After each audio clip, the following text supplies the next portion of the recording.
আমাদের এখানকার গ্রাম বাংলায় কুমড়ো শাক লাউ শাক তো সবাই খেয়ে থাকে। কত সুন্দর লগলগে কুমড়ো শাক হয়েছে দেখো। হ্যাঁ, আর এই কুমড়ো ফুলের বড়া খেতে কিন্তু খুব ভালো লাগে।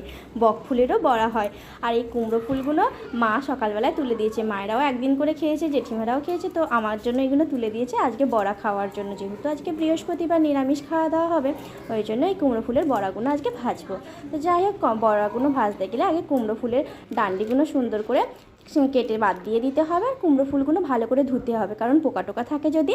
আর এখানে বেসন নিয়ে নিয়েছি, বেসনে একটু লবণ আর একটু হলুদ দিয়ে দিয়েছি। আপনারা চাইলে বেকিং সোডা, চালের গুঁড়ো ব্যবহার করতে পারেন।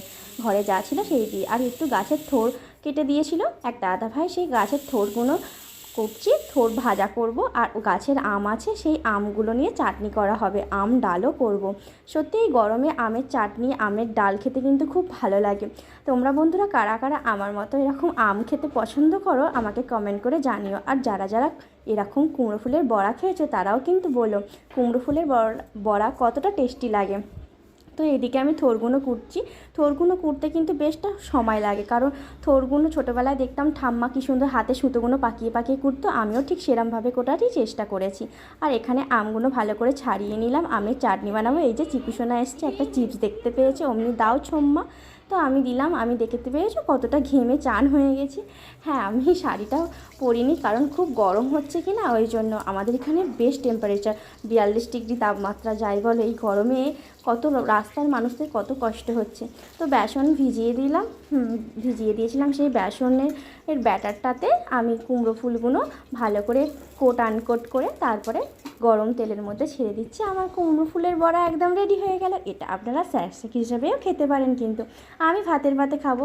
ভাতের পাতে যখন খাবো তখন হয়তো ঠান্ডা হয়ে যাবে, তো বাবু যখন টিফিন বেলায় খাবে ওটা কিন্তু ভালো হবে। আর এখানে থোড়গুলো ভালো করে আমি নুন দিয়ে চটকে নিচ্ছি, তাহলে থোড় ভাজার সময় অনেকটা নরম হয়ে যাবে। থোড়ে অনেকটা জল থাকে, সেই জলটাও বেরিয়ে যাবে।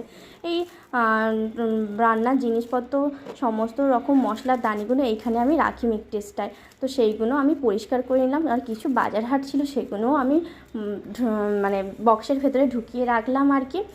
অনেক বাজার আরে শেষ হয়ে গেছিলো, সেই বাজারগুলো আনলো, ডিবে একটা একটা ঢোকালো। এগুলোও তো কাজ বলো, এইগুলো পরিষ্কার করতে হবে। সাদা জিনিস একটু বেশিই নোংরা হয়, আর সেগুলো পরিষ্কার করতে তো সময়ও লাগে। তো সেগুলো পরিষ্কার করাও হলো। কিছু কিছু ডিবে যেগুলো শেষ হয়ে গেছিলো সেগুলোকে ধুয়ে নিলাম, আর যে ডিবেগুলো খালি ছিল তাতে ভরেও নিলাম। আর এদিকে এই মিক্সটেস্টটা ভালো করে পরিষ্কার করে নিচ্ছি। তো যাই হোক, আমার এই মিক্সটেস্টটা আমি কিনেছিলাম 4 বছর আগে। এই মিক্সটেস্টটা বাবুর জন্য কিনেছি, কিন্তু এখন ডিশ বাসন, লঙ্কা হলুদ সমস্ত মশলাদানি রাখা হয়। সোফাটাও গুছিয়ে নিলাম। সব বাচ্চারা আসছে, ঘেঁটে দিয়ে আবার চলে যাচ্ছে। খেলার কত সঙ্গী দেখো না, টিফিন খাচ্ছে, পাশে সৈন্যরা সব বসে। এই যে কুমড়ো ফুলের বড়া, ডাল, আলু ভাতে, কুমড়ো ভাতে ভাত দিয়েছি টিফিনে, এটাই দিই। আর দুপুরে তোমার পরে খাওয়া হবে ওখানে। আরও বাচ্চাগুলো সব বসে রয়েছে, সবাইকে বললাম খাবি, সবার হাতে একটা করে কুমড়ো ফুলের বড়া দিয়েছিলাম, ওরা খেয়ে নিয়েছে। এই যে অহনা সুন্দরী বসে আছে, বিতান ওইদিকে বসে আছে, লজ্জা পাচ্ছে। এইদিকে আমার গ্যাসটাও মশা কমপ্লিট, রান্নাবান্না হয়ে গেছে, গ্যাস মুছে নিলাম, বাসন মেজে নিলাম। এবার ঘরদোর ঝাঁট নিয়ে দেবো। তারপরে ওপরে জামা কাপড়গুলো তো রোদে পুরো জ্বলেই যাচ্ছে, সেগুলো তুলে নিয়ে আসতে হবে, এনে পাট টাট করে ঘরদোর মুছে নিয়ে তারপরে দুপুরের খাওয়া দাওয়া শেষ হতে পেপসি যাচ্ছিলো, পেপসি খেয়ে নিলাম। তোমরা কে কে আমার ভিডিও দেখতে পছন্দ করো?